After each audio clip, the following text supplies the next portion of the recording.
Hi friends! Today we are going to be making corn on the cob. I'm so excited, summertime is here and these vegetables are coming into season.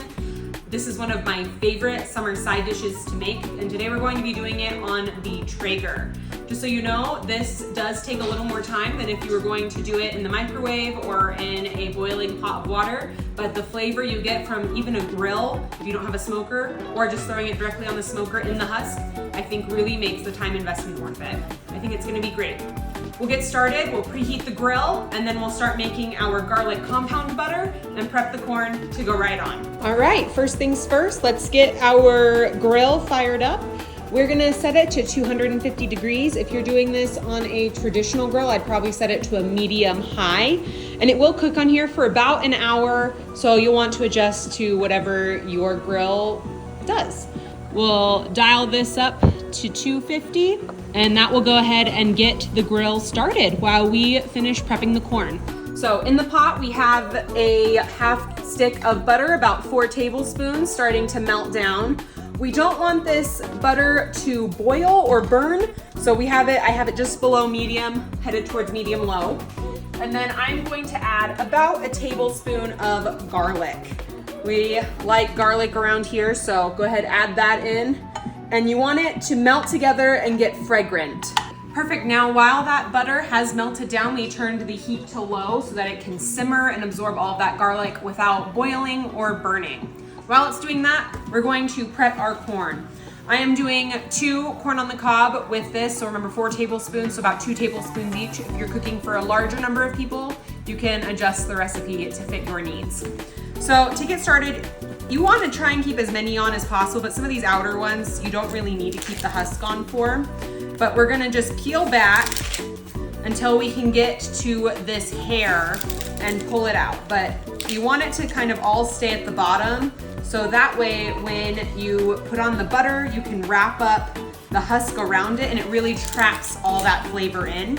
I try to keep as much of it off as possible, so I usually just grip the end and give it a twist, pull it all out.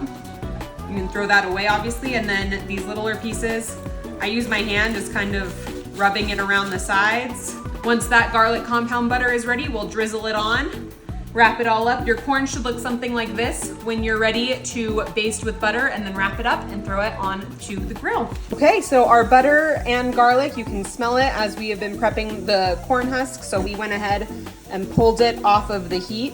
We'll leave it there for just a little while we finish prepping the corn. We're going to add a little bit of salt and then a little bit of pepper, about 2 tablespoons. Swirl it around, get all that on there, and then start to just drizzle it over your corn. I use a cookie sheet because it makes it easy to line with foil for cleanup, and then transporting it over to the grill makes it super, super simple. Now try to get as deep in there as you possibly can. Pick up the corn, rotate it. You want to try and get as much flavor and garlic onto this as possible. Then once you're fully done and ready, you take the husk and start to just push it back up. It'll trap in that butter and that garlic that we made. And then when you put it on the grill, it will trap in all of that flavor. I use a couple of toothpicks just to loosely try and keep the top as closed as possible. You can, if you're fancy, also rip off one of these stems and tie a knot around it. Toothpicks are a little bit faster and easier, and that will keep the pieces as well together as possible. All right, let's get this corn onto the grill. You'll notice I'm not using the top rack in this video. I took it out to clean it, and not really necessary, it would kind of just get in the way. We will take our corn, and I just put it right on in the middle.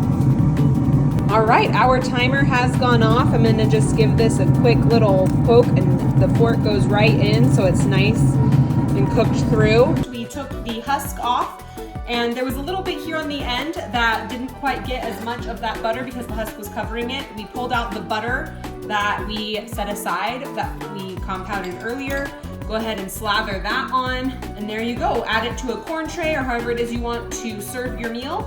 I love these little trays and these corn holders. They make it really easy, plus they snap back in together for easy storage. And I hope that you enjoy. This is 2 very beautifully cooked corn on the cob, ready to serve with a summer meal. Let me know if you can try it in the comments and what you think. I hope that you love it as much as I do.